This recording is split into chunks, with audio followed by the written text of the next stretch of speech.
Welcome to the Foot Brawl, guys. Foot Brawl. Bam. Sean O'Connell, Geoff Schwartz, back with you. How are things? It's the week after the Super Bowl. There's always like a decompression where you consume all this content the first couple after the Super Bowl. Obviously, we did a show Monday. We do other things like and this week is like a whew. And you think to yourself, like, okay, I have all the stuff I got to do now that I put off all football season. Like next week is my tax week. Like I got all the I had like these things I put off for months and months and months. Then I get to finally sort of attack. And so I'm getting ready to do all that stuff next week. And then you start because we don't have the show anymore, Sean, like I haven't really gone to college basketball yet. I mean, like I just haven't had to, I guess. And so I think this weekend will be the first weekend where I start watching college basketball a little bit, and getting into that. So, to the football transition period sort of happens the end of Super Bowl week into, college basketball, draft, pitchers and catchers report. I mean, I'll start paying attention a little bit to baseball. So that's where my brain is right now. But I still have a few more Super Bowl thoughts as well. Well, let me tell you, when you decided you're jumping into college basketball, don't even bother with the Pac-12 because the way that Pac-12 football went out with an absolute bang, right? Yeah. Like had a great football season. Pac-12 basketball has done the opposite thing. It's really bad. It's so. I think I didn't look today, but I think the last bracketology I saw showed that one Pac-12 team is like 100% in. One, just Arizona, yeah. It's just Arizona. I'm like, what's happening here? Our women are good. I know that. Yeah, women's Pac-12 women. There's actually, I'm trying to talk my wife into letting me. My kids are still kind of sick. Yeah. But they're like coming down off the cold, right? Like you should be able to go tomorrow. There's a Utah Colorado women's basketball game tonight. Oh, go! Oh, two ranked teams. You said you're seeing tickets? 6 p.m. tip. So I'm gonna try to. Dude, I didn't renew my season tickets, like not on purpose. Yeah. I missed the email because I'm an idiot, and you can't like just in the middle of the season buy season tickets. I guess, which is terrible. There's probably a season you could buy like a pass, like a group of tickets, I should say. Yeah, like look, it's not like they're well attended now, but it's not like it's going to sell out. I could get tickets. So I think I'm going to try to go. I went to a high school girls varsity basketball game Tuesday night. Not because I was excited to watch the basketball. My daughter had her little mini cheerleading thing that night. My local high school has two girls over 6'3", 6'3" and 6'4". Come on. That's what, look, I was up at the top of the stands. They look tall, and I looked them up on the internet. I mean, look, it's what Max Prep says, 6'3", 6'4", and then I was sitting next to a buddy of mine. He's like, that girl, I was like, yeah, baby giraffe, just arms and legs, Sean, like everywhere. And he liked that reference. But yeah, I mean, I'll tell you what, the Caitlin Clark thing is incredible. So obviously, Caitlin Clark last night broke the scoring record for most points in a college basketball career and women's college basketball, and less games, by the way, than Kelsey Plum did it. But I gotta say, I think it started with sort of like Sabrina Ionescu's sort of last year in college, where they were really good. UConn was good. South Carolina was getting really good. And, like there was a lot more eyeballs to women's college basketball. Mm-hmm. And now, obviously, with Caitlin Clark, with LSU, with still with South Carolina being so good, I like that people watch the game because I'll tell you what, Sean, the benefit that women's college basketball has going for it, I think this is the number one benefit, is the kids stay at school. Like, I know who's going to be on the team. Men's college basketball, man, the best players are either. Like I can make a case for Caitlin Clark to stay one more season in Iowa and just get all the NIL money she can for one more year before going to the WNBA. Like women's college basketball, long story, I like watching it. Like the high level, man, it's good. It's good stuff, man. It's good. It's a great product. You have to watch it knowing that it's not going to look like NBA basketball. And we've been doing that, right? We've been watching it through that lens for years. And so you tune in and it's like, you're entertained. I think the resistance people have, and it's something you just got to get over. Yeah. I think the resistance people have is they're just like, well, no one's dunking right now. And so? It's like, okay. Like they actually know how to dribble, pass, and shoot, which is not even true always in the NBA. But so congratulations to Caitlin Clark. Yeah. I was driving my daughter to school this morning and I listened to Dan Patrick's show. There was like a full 15 minutes on Caitlin Clark, which is, I mean, that's really saying something. And what they were talking about is a conversation that I think belongs in a larger context in college sports. They were talking about her potentially, like she went on Dan's show this time last year, and talked about, I might just play up my eligibility. I can't imagine wanting to leave early. Yeah. Like, oh, come on. You're going to want to go after your junior year. And now with name, image, and likeness being a thing, right, especially in women's basketball, the incentive to go pro in women's basketball, maybe more than any other college sport. I mean, obviously gymnastics is in that world. And I don't know what else would be kind of create this conflict, swimming and diving, something like that. But if you're among the elite and you're a Sabrina Ionescu type character or an Asia Wilson type character or whatever, like you might want to stay in college basketball. I can't imagine that Caitlin Clark is suffering financially right now with all of her notoriety and the ads. I mean, she's in a State Farm ad, for hell's sake. Yeah. And in the WNBA, there's not a lot of women who are, making $1 million a year even. I mean, there's a tiny list of women. I think the highest paid, like, actual salary, we're not talking about endorsements, the highest paid player is like $250,000 a year or something like that. And Caitlin's got to be clearing that. It's 242. I looked this up right now, Sean. Take a guess. Let's say Caitlin Clark was number 1 overall, which I don't know if it's sure and she will, but okay. What do you think this year, 2023, the base salary for picks 1 through 4 in the WNBA is? I don't know, like $54,000. $74,000. Yeah.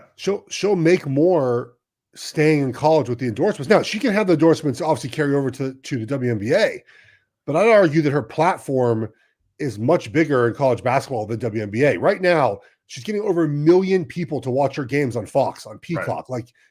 Like it's going, obviously I work for Fox Sports. Like the TikTok stuff that Fox Sports is doing with her, dude, is making everyone a ton of money, right? Like you're not going to get that same attention during the WNBA season. You're just not. I don't know why that is. I don't know if it's because it happens, in the summer and people are not maybe as dialed into that.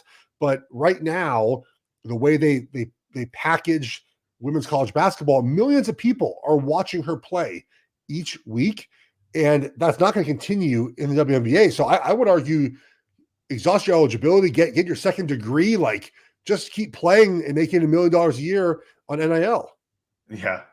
I mean, how many WNBA teams sell out their arenas? Is there one? I mean, I think the Liberty. I don't know the Seattle. Probably not. I mean, I don't know how big the arenas are, but if they're playing NBA arenas, probably not. Most of them play in the NBA arena in their town, right? They're probably not. Like, I can't imagine she's playing in front of sold out arenas right now. People are showing up and they're wearing her jersey. And you already said this. I don't know why it is this way. Maybe it's the seasonality. Maybe it's the fact that they are in major markets. WNBA teams are mostly in major markets where you already have a bunch of pro sports and the bandwidth for the average sports fan just isn't there. But I think a lot of it is the tribalism that comes with Iowa basketball. Whether you were an Iowa women's basketball fan in 1997, probably not. But when you're a Hawkeye alum or you're someone who roots for the Hawkeyes in wrestling, football, whatever, and now suddenly they have the best college basketball player in the country, now you care about Hawkeye women's basketball. I'm seeing this happen. I'm participating in this happening in Salt Lake City, right? I graduated from the University of Utah. I'm a Ute. Followed Ute basketball when I was a kid. Obviously was part of the team for Ute football. Yeah. I've been covering that team. And all of a sudden, Lynn Roberts finally gets things going the way that people thought they could go for Utah women's basketball. And all of a sudden, they double the amount of season tickets sold. Not because the fever for women's basketball increased, but because they are Utes. and Yeah. because it's another quality sports team that you can support your alma mater or your favorite university, and it's a cheap ticket and it's a fun show and all that stuff. So Caitlin Clark, I did not plan on coming and dominating the conversation with women's basketball or Caitlin Clark, but it is something as you look at the changing landscape of college sports and the way that that individual and there are others before her and there are others after her, that it changes the trajectory of their life, their career, their professional plans. That to me is kind of what we intended name, image, likeness to be. That makes it look like, oh, that's what we had in mind. But that's not how it applies in everything else. No, it doesn't. Look, if we did our Pac-12 show, we want to start with Caitlin Clark, even though it has nothing to do with the Pac-12 conference. So I understand doing that on this show here. Let's get to why people I think are here to talk about football, Sean. It's now been almost a week since the Super Bowl. I've watched both films. I've talked to people about the game, and I sometimes can harp on little details about football that people might find like, why do you care about those type of things? Why are those important to you? And I bring them up often, and I'm sure people listening to me are like, that's a dumb thing to be so obsessive over. And I think my end sort of net result of watching the film, Sean, is the margins matter. Of course, we know that. And all the margins in this game went to Kansas City. And the offensive design for the Niners is not built to beat Kansas City and what defensively the Chiefs do. And the sort of inability to be flexible. Shanahan's offense does not allow quarterbacks to do anything. That's why Aaron Rodgers and Matt LaFleur a couple years ago got into it, because Aaron Rodgers wanted some flexibility to make some changes to the line of scrimmage. And in this Super Bowl, Sean, there were multiple plays where you could have used a quarterback to be like, yeah, let's actually do this. This is better for us. And Shanahan got too cute. There were 2 plays he pulled the center on. Both times, Purdy got pressure. Guys were open. Like, what are we doing? Just don't be cute. Just have your quarterback call that off. Have Kittle move somewhere else and block this guy. Like, I think there's the margins and sort of maybe, and I go back to this, Sean, it didn't matter. It didn't matter that the Niners players did not know the rules to overtime, but it's pretty glaring that like an all-pro Kyle Juszczyk is mic'd up saying like, I didn't know about this till I just saw the video board. It did not matter to them winning and losing. But one team, Sean, had a specific plan. The Chiefs had a plan. We want the ball second. We're going to score a touchdown and go for 2. Everyone knew that. Defensive guys knew that. Special teams guys knew that. Offensive guys knew that. And the Niners didn't have a plan that everyone knew, Sean. And like those little margins, I think, when you lose by 3 points, we analyze everything, right? It's not the Niners got blown out, Sean. But I feel like the margins in the end that might matter in these games, the Chiefs won all of them. I don't disagree with that, especially as we get more of like the behind the scenes footage and the mic'd up stuff. And it's just like, there are things happening. Hey, George Kittle is one of my favorite players in the NFL. Oh yeah. The Karlaftis, he's shooting the shit with George Karlaftis while the ball's on the turf. Yeah. McCaffrey I get it. It happened behind him. Yeah. It's like, it just looks really bad for him, would it not change the outcome of the play. No, but like, I just hate that kind of stuff. You know what I mean? It's like George Kittle, the bulk of him, the film you can see on him is him finishing through the whistle. And in that particular case, he didn't. And it just sucks that it was the biggest stage, the highest stakes. And something I was very much looking forward to a conversation with you about this, because I get blinded a little bit by I'm more of a 49ers fan than I am any other pro sports team. Yeah. And that can skew the way I look at things. But Shanahan fired his defensive coordinator this week. And, I've seen both sides of the argument. I tuned into some Bay Area radio to get some perspective from the guys, the insiders, the guys that are really close to that program. And, there were a lot of people saying like, yeah, well, you have this, like, you have a couple Hall of Famers on that defense. You've got all these all pros, and you probably underperformed. I mean, you're the number 3 defense in the league. You held Patrick Mahomes in regulation to 19 points in the Super Bowl, which is good enough, right? I mean, as good as you're going to get against Patrick Mahomes probably. And you still got fired. The defensive coordinator still got fired, and there's some conversation out there that he's probably happy about that they just were never on the same page, that he and Shanahan didn't agree on philosophy and things like that. But I couldn't avoid the idea that it felt like Shanahan looking for somebody to place blame on in a week where, look, he, for 24 minutes of actual gameplay in this game, forgot he had the best running back in the league. He did not coach his team up on those overtime scenarios.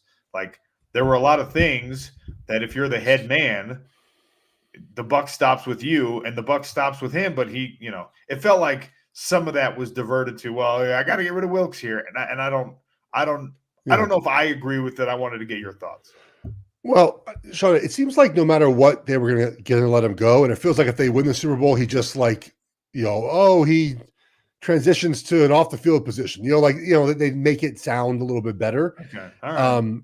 It just never, the philosophy, I think, just never matched to what Shanahan wanted to do.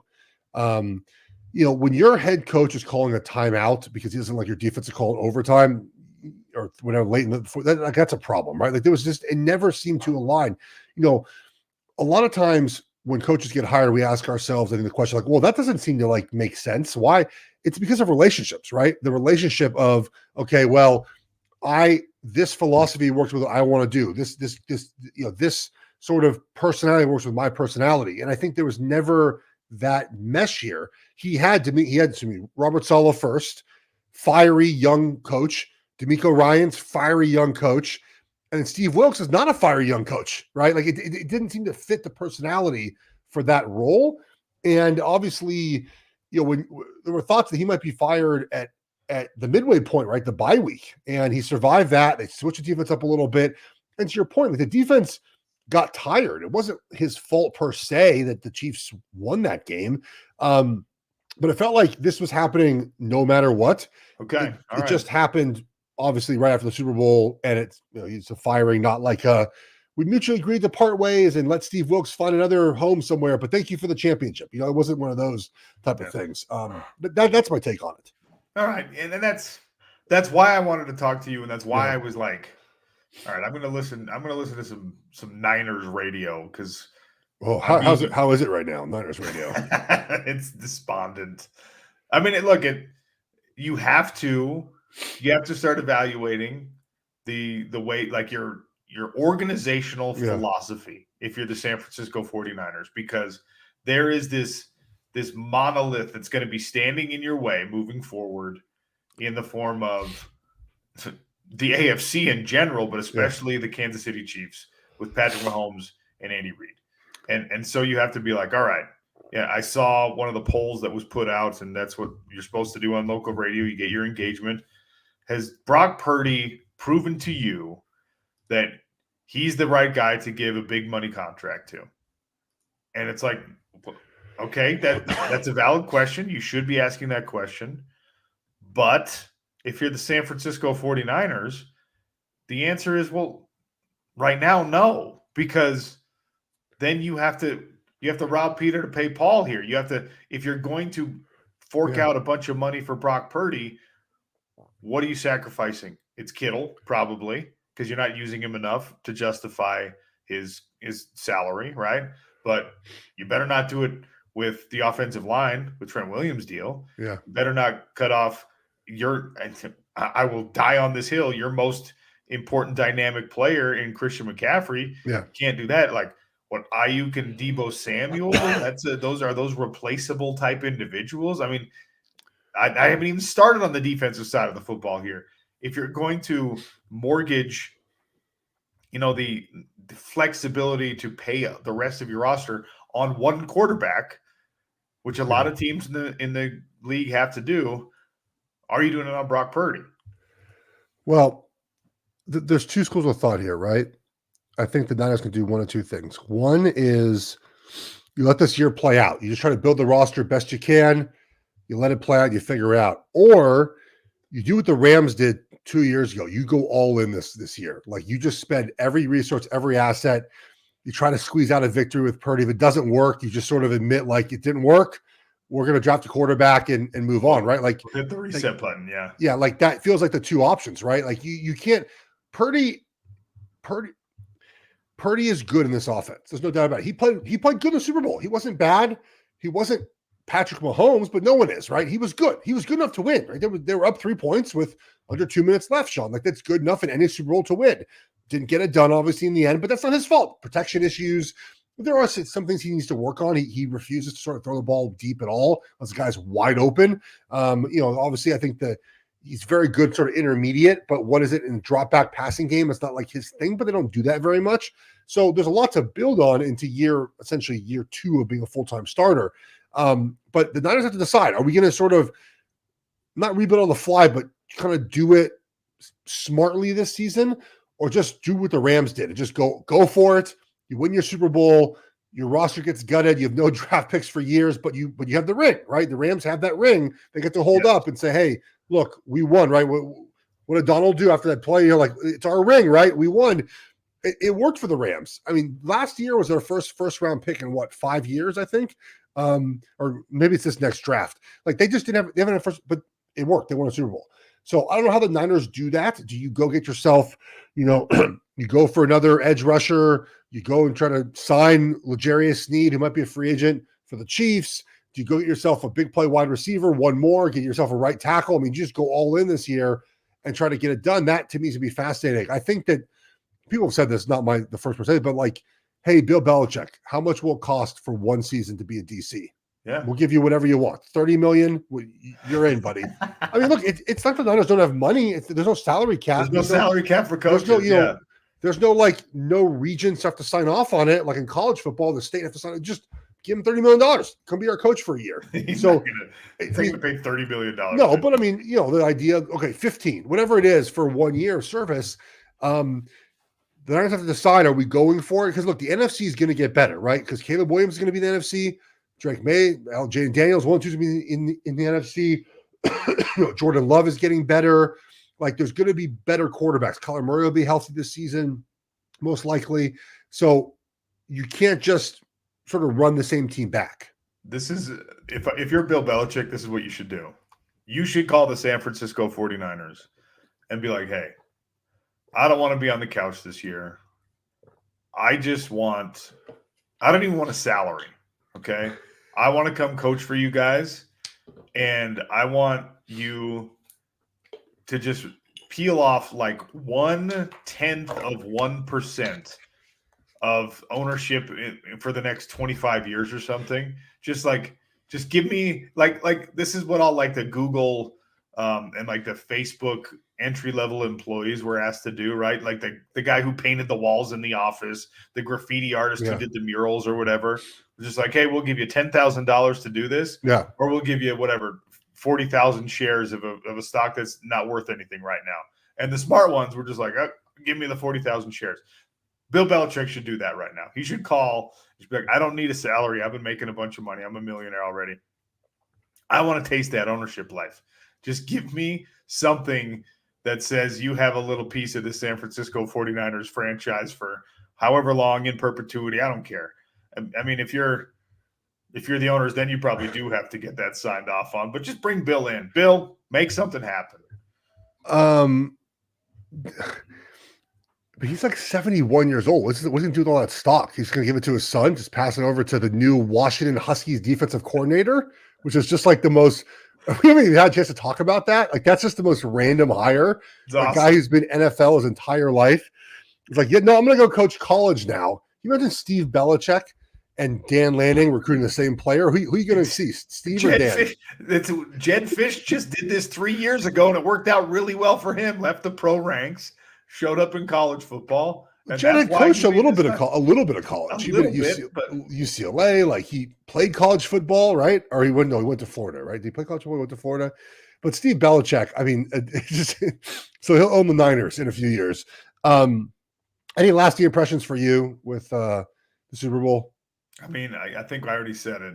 It just, the more I look at it, the more it's become so abundantly clear what everybody in the league is up against right now in trying to consistently compete with and beat a team, like the Kansas City Chiefs. Very specifically, the Kansas City Chiefs right now, But when you have a great coach and a great quarterback together, that's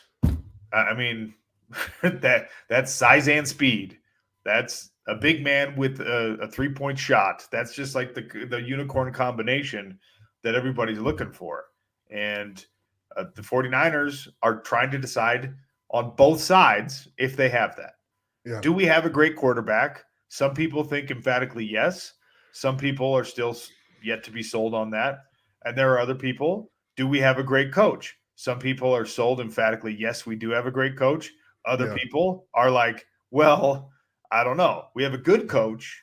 Do we have a great coach? So that's been the week of processing is just like, man, like there are levels to everything. Everything we see in sports and pro sports especially, there's like, and you've talked about this. We've talked about it on our show. The good high school player who's not a good college player, it's because the level up, right? The good college player who's not a good pro player, that's because there's a significant level up. There's levels to everything, right? And then you informed me, obviously I never played in the NFL, but that there's also within the NFL ranks, there's like the NFL guy who's definitely good enough. And then there's the freak of nature mutant human being who's like Hall of Fame caliber, and that's a totally different level. That it's like that in all sports. It's certainly like that in the NFL. And the Chiefs right now are that. They are the Hall of Fame combination. Yeah, they really are. And I think, my biggest takeaway from this whole season is the idea that you have to have a progressive, creative minded offense to win in the National Football League at any level. Let's not look Brock Purdy, right? Like I think we'd agree that he'd be drafted 10th, 12th, 15th if you were doing a draft from the start, playing a Super Bowl. Jared Goff in Detroit with Ben Johnson. You wouldn't draft Jared Goff in the top 20 if you were choosing quarterbacks. That's right. Look what Stefanski did in Cleveland, right? Look what Bobby Slowick did with Stroud as a first-year quarterback. Look at the creativity and the progressiveness of the offenses that win in this league. Even if they win the Super Bowl, there's a theme to the idea of creating mismatches, of thinking outside the box and a way to get down the field, explosive passes, explosive runs, and look at the other side and the teams that can do that, even with decent. I mean, Justin Herbert for so many years, like they couldn't sort of figure out Trevor Lawrence, like for a reason. Even the Bills, who they switched offenses a little bit, but the offense wasn't terribly better, but it sort of felt better because they ran the ball more. They tried different things. So to me, if you're a coach that doesn't have a dynamic offensive play caller, you need to go find that person. Otherwise, Sean, you have no chance of being in the discussion to win a Super Bowl. Well, I will be despondent for the next few weeks, and then I'll forget about it. And then come August, I'll be like, yep, the Niners are going to win the Super Bowl again, because that's the cycle we go through in all football. Only in the NFL, though. Like the NFL is the only sport, and that's why the NFL, I think, is most beloved, Sean, is because it's the sport with the most hope, like by far. I mean, think about, so baseball's about to start right now. I think you're a Twins fan, right? Your fandom is all over the place. I'm a Giants fan. It's not really all over the place. I was born in Minnesota. And but you're not a Vikings fan. So that's because my grandparents lived in the Bay Area, and my grandparents would take us to 49ers practices and indoctrinated me to be a 49er fan. Who's your basketball team? Your NBA team? Do you have an NBA team? The Jazz. So you have 3 different cities. Well, I live in Utah. I live in Salt Lake City. I live a mile away from the arena. Growing up, I was a Knicks fan because for some reason I loved Georgetown basketball, and that made me love Patrick Ewing. And, okay, that's fair. But like that makes less sense. If I told you I was a Knicks, Niners, Twins fan, and I live in Salt Lake City, you'd be like, what?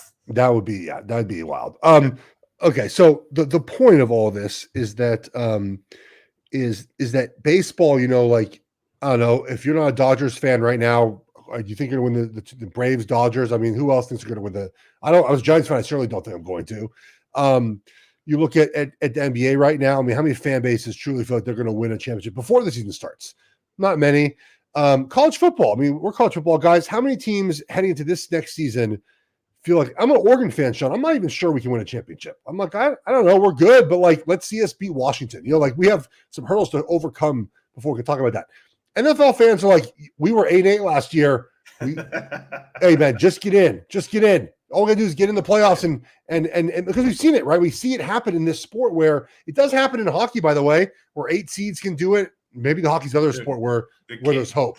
But like the Las Vegas Knights were an expansion team who made it to the Stanley Cup. Yeah, so maybe hockey's the other one, but it does feel like the hope in the NFL, man. Come August, nothing like it in any sport.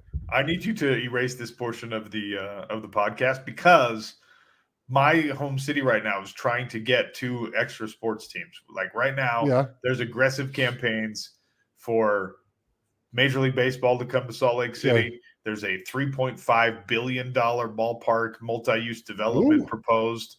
And then the owner of so that's the former ownership of the Jazz, the Miller Group. Larry H. Miller was the iconic owner of the Utah Jazz during the Stockton Malone era. They're trying to bring Major League Baseball. They got Dale Murphy as like the face of that. And then the current owner of the Jazz, the tech billionaire who bought the Jazz, a few years ago, he's trying to bring hockey. So I don't want you reminding people that even if you get these 2 teams, you're never going to win a championship, just like the Jazz have never won a championship, because all of a sudden people are going to throw their hands up and be like, we don't want that. We're not bringing that kind of stuff here. We're not going to pay for it. I want my town to be a big sports town. So I'm looking at the rendering right now of the ballpark in Salt Lake City. Pretty cool. It's okay. What do you mean it's okay? Shut up. It's awesome.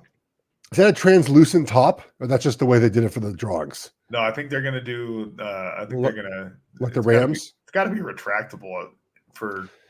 There's no retractable roof on this drawing. They need to make something retractable because you cannot play fall baseball in Salt Lake City. There's snowstorms every October.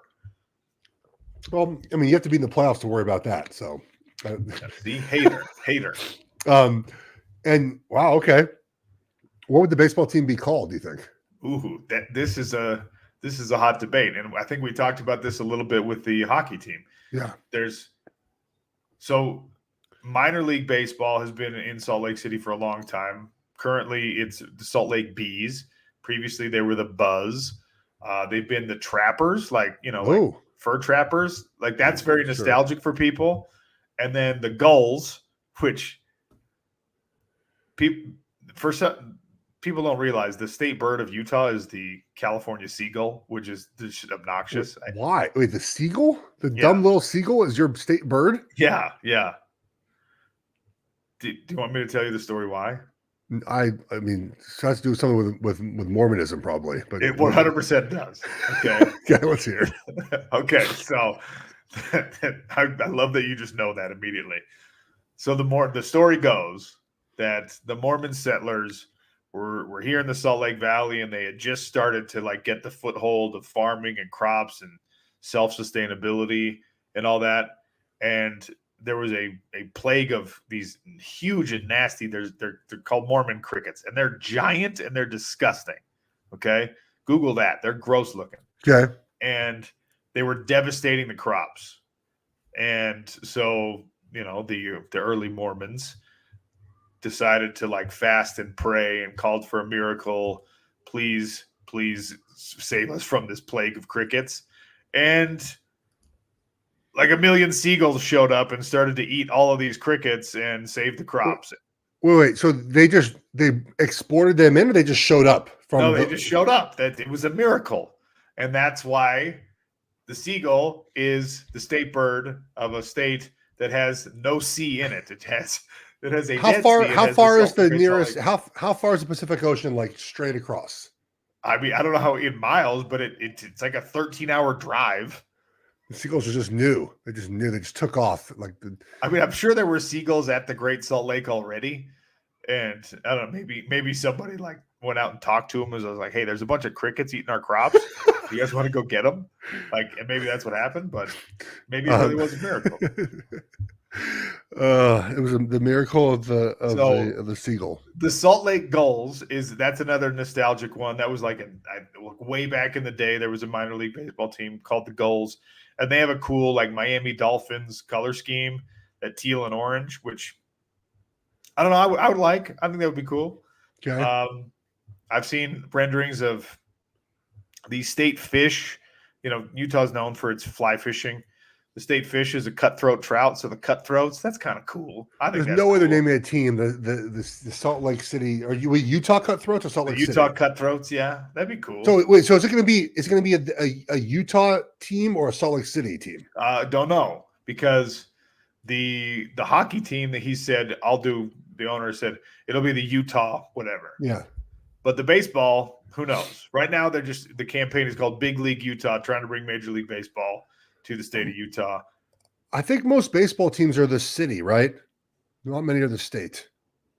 Yeah, that's right. I mean, the Florida Marlins became the Miami Marlins. Yeah. So yeah, you probably have to be the Salt Lake City. I think if you're doing it right, yeah, and especially if you're doing Salt Lake, you just steal the New Orleans name. I've said this before. It's the Salt Lake Saints. You nod to the culture here. You give a little tip of the cap to the Mormons. Everyone's happy. No one's going to vote against that name, except for like the vocal minority that are just like, the Mormons already control everything. So just call them the Salt Lake Saints. But the Saints mascot, the fleur de lis, like that sort of like the New Orleans culture is the Saint, right? Like what's going to be the Mormon Saint mascot? Just a picture of like a really virtuous white dude. You know what I mean? just a yeah, I'm sure that'll go over well in our culture now. Just the Salt Lake City Saints is it's just like Dan Smith from the Dan East Smith, West, BYU. Yeah, BYU. All right. Speaking about college, Sean, before we get out of here, I believe we finally have an announcement of when EA Sports is bringing back college football. The video game. I did not play terribly much of this. I'm not a big video game guy. You fool. But people seem like very, very excited for this. I believe it's back in 2025 or is it this summer? So it'll be this summer, and the game was always kind of like models of a car. It was always like released a year ahead. You know what I mean? So is this a big deal for you?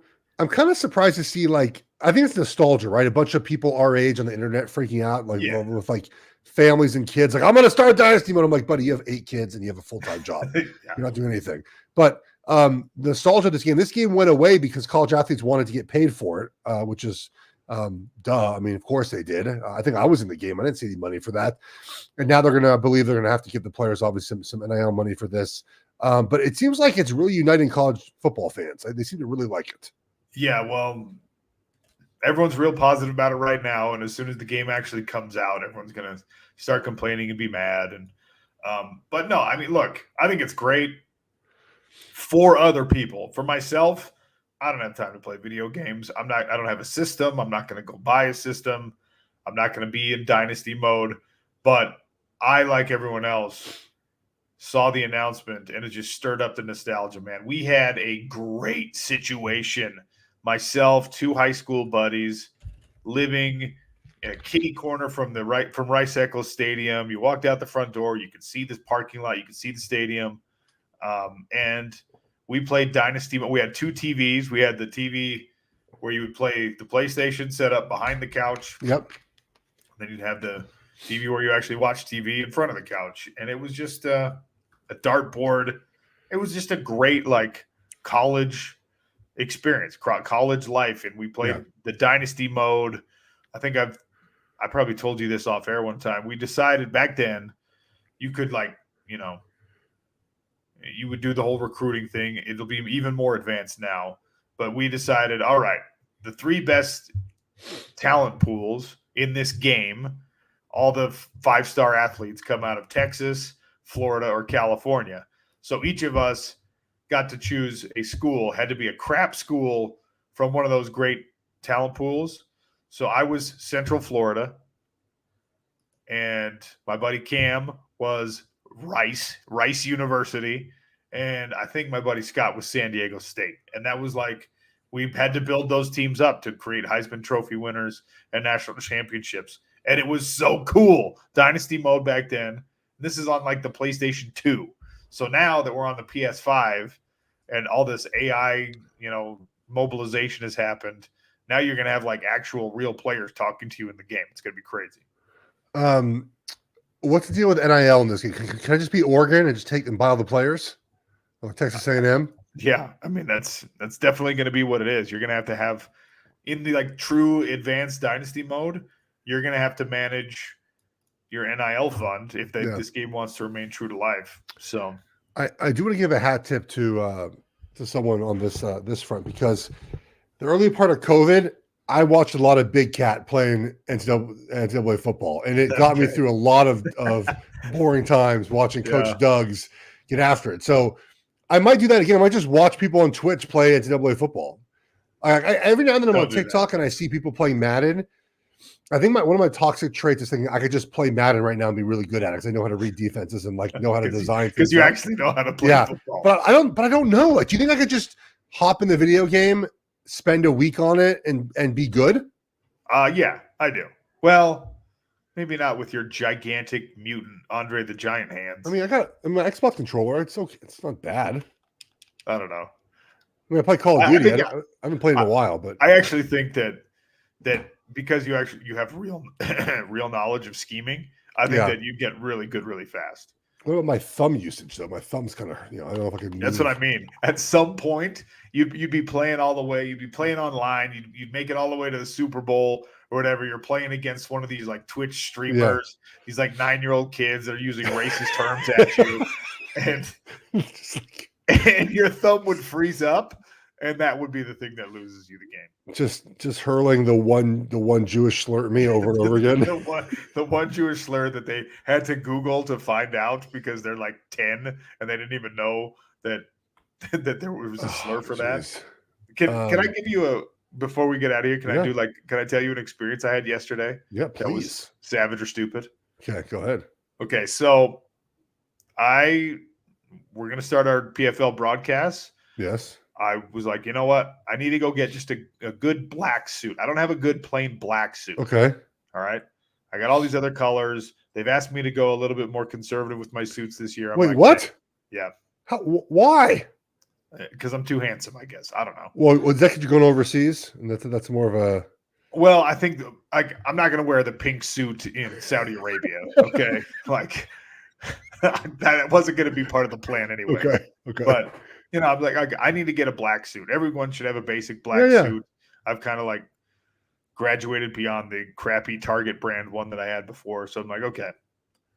I go to Nordstrom. Nordstrom has this service where you can get a fully custom suit.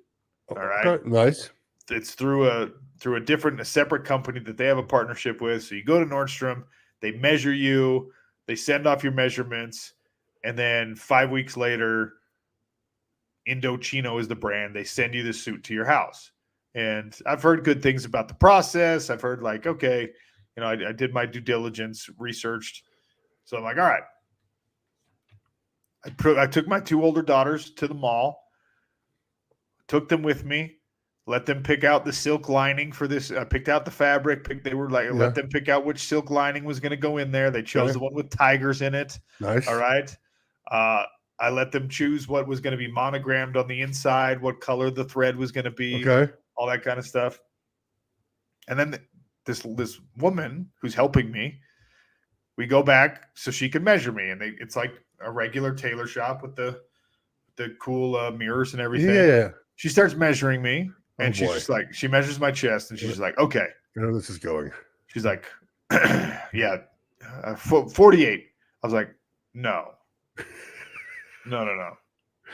She's like, what? I'm like, I've never worn a 48 in my life. Like, I've never bought a 48. I can't fit in a 48. Yeah. I'm not a 48. She's just like, no. This is not stretch fabric. You need this is you want it to fit right. I'm just like, I wear when I buy off the rack. If I buy off the rack, I buy usually a 44.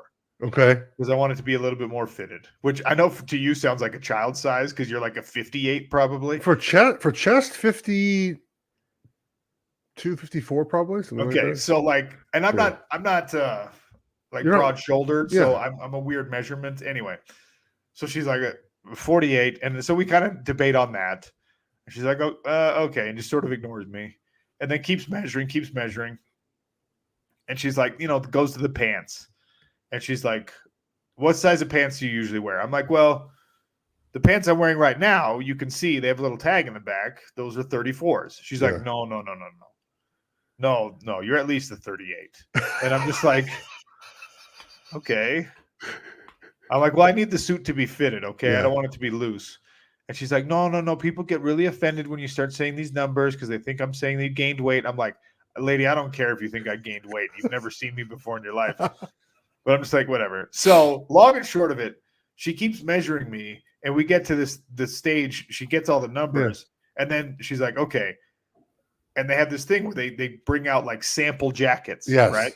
She brings out the sample jacket, and it looks like it belongs on you. It's enormous. 48. It's a 48 long. Yeah. It's too big for me. Of course. I wish I was a 48 long. Okay. Yeah. My life would have been better if I was 6'3" and 260 pounds. All right. I would have liked that a lot better. And I'm just like, no, like this is way too big. I'm standing in the mirror and she's like, okay, a little bit here, a little bit here. We'll take in a couple centimeters here. I'm like, first of all, we're not doing centimeters. Okay. Like, I don't know. This is the United States. Stop it. We're on the imperial system. So I'm just getting more and more frustrated because this bespoke suit is now going to be 2 sizes too big for me. And I keep telling her, I'm like, hey, if the suit comes back baggy, I'm just not going to wear it. Right. And I'm going to want my money back. She's like, well, there's no full refunds. I'm like, then give me the measurements I'm asking for. And I'm being very polite about it.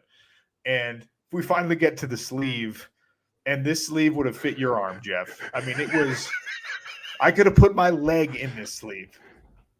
So I'm waiting for her to do the thing where they pinch the back, be like, okay, we need to take an inch off here. And she goes, you need a little bit more room in the sleeve. It needs to be a little bit bigger. And I was like, no, what are you talking about? This is way too big. So wildest retail experience I've ever had in my life. She says, you want this sleeve to be smaller? I said, yes, it needs to be a lot smaller. She said, let's just not do this. I'm like, you're saying let's not make me a suit? Let me not buy this suit from you? She's like, yeah, let's just not do this. I'm like, okay, all right. I said, great. I'm not going to do it. So she just lost a sale because she refused to because she wouldn't let me have a suit the way I wanted the suit. And I was like, okay. That's a great idea. So where'd you go afterwards? It was like closing time. So I just took my daughters to the little play place and then went home and had dinner. It was bananas. Wait, I don't understand the purpose of that. Like, couldn't she tell it didn't fit you? No, she thought it fit great. And it was like very large. And I was like, okay, maybe you think that because I look older than I am, like maybe you think that I want this suit to fit like my dad wants his suits to fit, where it's like, there's nothing hugging anything. There's no form fitting. It's just a box. Yeah. And I'm just like, I need this to be fitted. I said it 1,000 different ways, 1,000 different times. I don't want it tight, but I need it to be fitted. And every step of the measurement and try on process, this one was like, no, this needs to be bigger. And I was like, lady, this needs to be smaller. And finally, she was so frustrated with me that she just said, let's just not do this. Don't buy the suit. And so I was like, all right. Maybe, Sean, she's a fan of the early 2000s NBA fashion. Yes. That's what she wants you to have. That I looked like I was Ray Allen at his draft. You know what I mean? It was just, like stovepipe jeans. It was fantastic. I felt like it was going nuts. I felt like because my wife has informed me that sometimes I'm a little abrasive with my tone and that sometimes I'm too much of a know-it-all. And I don't, I didn't get that for 5 years. I'm not going to lie. That would surprise me if she said that to like. And I was like, you know what? Maybe I was being like, but I'm being serious. I didn't get that vibe at all working with you. Okay, well, thank you for saying that Yeah. because it makes me feel less like an insane person. But as we left, my 4.5-year-old daughter goes, "Dad, why was she arguing with you?" I'm like, good question. I have no idea. Okay. My Savage or Stupid this week. Wednesday was daddy-daughter dance, sweetheart dance in my daughter's school. Okay. They had a half day Wednesday on Valentine's Day. The dance was from 3 to 5. Okay. So school ends. She comes home. Emmy had a dress. She did her hair. I got dressed up, put a tie on. I show up, Sean. I'm the only person dressed up for the dance. No other dad got dressed up. It wasn't even a sweetheart dance. It was just a giant, they're in the gym, kids running around everywhere. It was the most uncomfortable thing ever. I walked in with a freaking outfit on, and there were dads in shorts and a t-shirt. Wait, there wasn't even like a DJ? No, there just was like someone playing music from their phone, and there were boys everywhere. It wasn't just like a daddy-daughter thing. It was a full-on like all my son's friends were there. Okay, well, it was awkward. I never dress up, and then I'm the jackass wearing a full outfit. It's okay though, because you can just play that off. Just be like, I was just on TV. I was just you could come up with any, like the one dad I knew there laughed at me when I walked in. You could come up with any number of excuses why you were not wearing Oregon gear that day. And it was embarrassing. I took my tie off immediately, tucked it in my jacket pocket. We spent like money on my daughter's dress. Like we didn't have to do any of that because she wore any outfit she wanted. That's a serious miscommunication. It said sweetheart dance on the schedule. That's a daddy-daughter dance, right? I thought so. Well, you got me, Selwyn Elementary. All right, I go pick my kids up today because their bus. Oh, Sean, there are three things about parenting I don't terribly like, besides some of the obvious stuff. One, putting sunscreen on my kids. It's the worst thing of all time. Okay. What a remarkably specific thing to hate. Two, packing lunch for school or summer camp. I hate it. I hate packing lunches. The kids never eat any of the food. They always argue about what to put in there. I just despise all of it. Three, I do this rarely, is picking them up from school. I have to wait 45 minutes, but they're having bus problems. Their bus driver's not showing up on time. Their bus driver's out this week, and they have to like drop off a whole bus of kids first, come back and pick my kids up, and we have an appointment today at 4:00. So, Sean, wish me luck. I have to sit in this line for like an hour. It buys it so much. I have a tough life. I have to sit in line for an hour. Okay, hold on. I'm writing these down. One, putting sunscreen on kids. I do not like it. Two, packing lunches for school or camp. Don't like that either. And waiting in line to pick the kids up. Okay. I think that most people are going to commiserate with you on number 3. I think you're probably alone on number 1. I don't think people are going to care about that. And it'll probably be 50-50 on number 2. Yeah. Yeah, that's probably right. Yeah. Wait. The sunscreen thing, like in the summer for your kids, it's not like it's like the worst thing of all time. They never want it. They never want it. They're wiggling, squiggling all over the place. I just put spray on now. So whatever. Yeah. Well, I care about the environment, so I don't use those sprays. I'm in the South. What environment? All right. We did it. Oh, what a great and terrible show. Yes. Geoff Schwartz, Sean O'Connell. Have a good weekend, everybody. Have a great weekend. Bye. See ya.